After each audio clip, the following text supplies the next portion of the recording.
ভোটে অনিয়মের অভিযোগ তুললেও শপথ নিয়ে সংসদে গঠনমূলক বিরোধী দলের ভূমিকায় থাকতে চায় 11 দলীয় জোট। দুপুরে নির্বাচন কমিশনের সঙ্গে বৈঠক শেষে কথা জানান জোটের লিয়াজু কমিটির সমন্বয়ক হামিদুর রহমান আজাদ।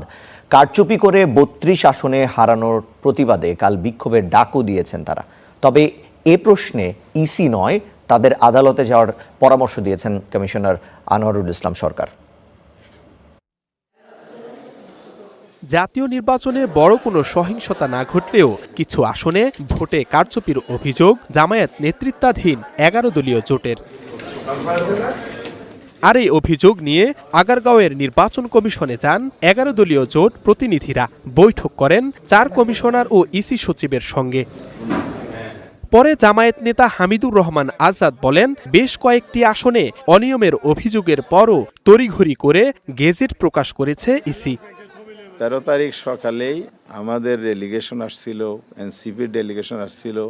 তারা বলেছে আপনারা গেজেট প্রকাশ করবেন না, আমাদের এই কমপ্লেনগুলো আছে পুনর্গণনা, বিশেষ করে এই কয়টি আসন স্থগিত রেখেই পুনর্গণনার মধ্য দিয়ে স্বচ্ছতার সাথে আপনারা রেজাল্টটা দেন, তারপরে গেজেট দেন। এছাড়া ছায়া মন্ত্রিসভা প্রসঙ্গে তিনি জানান, এ বিষয়ে এখনো আনুষ্ঠানিক কোনো সিদ্ধান্ত নেয়নি 11 দলীয় জোট। শপথ গ্রহণ করব, পার্লামেন্টও যাব, আমরা গঠনমূলক ভূমিকা পার্লামেন্টে রাখব এবং আমাদের জন্য রাজপথও খোলা থাকবে।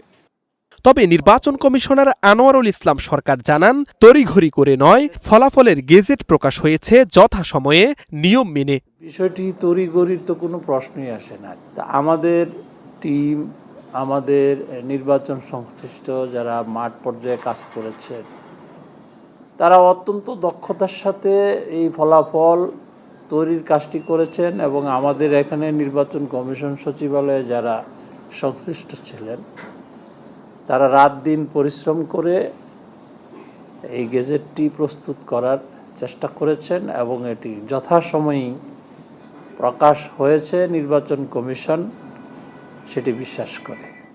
তাদের কমিশন প্রত্যাশার চেয়েও ভালো নির্বাচন আয়োজনে সক্ষম হয়েছে দাবি করে এই কমিশনার জানান, সংসদ সদস্যদের শপথের বিষয়ে এখনো আনুষ্ঠানিক কোনো চিঠি পায়নি কমিশন। কারণ কবে কখন এই শপথ অনুষ্ঠিত হবে সেটি এখনো আমরা অফিসিয়ালি অবগত নই। সেটি অফিসিয়ালি অবগত হলে পরে আপনারা অবশ্যই জানতে পারবেন। শেরপুর 3 আসনের নির্বাচন নিয়ে নির্বাচন কমিশন এখনো সিদ্ধান্ত নেয়নি বলেও জানান আনোয়ারুল ইসলাম সরকার।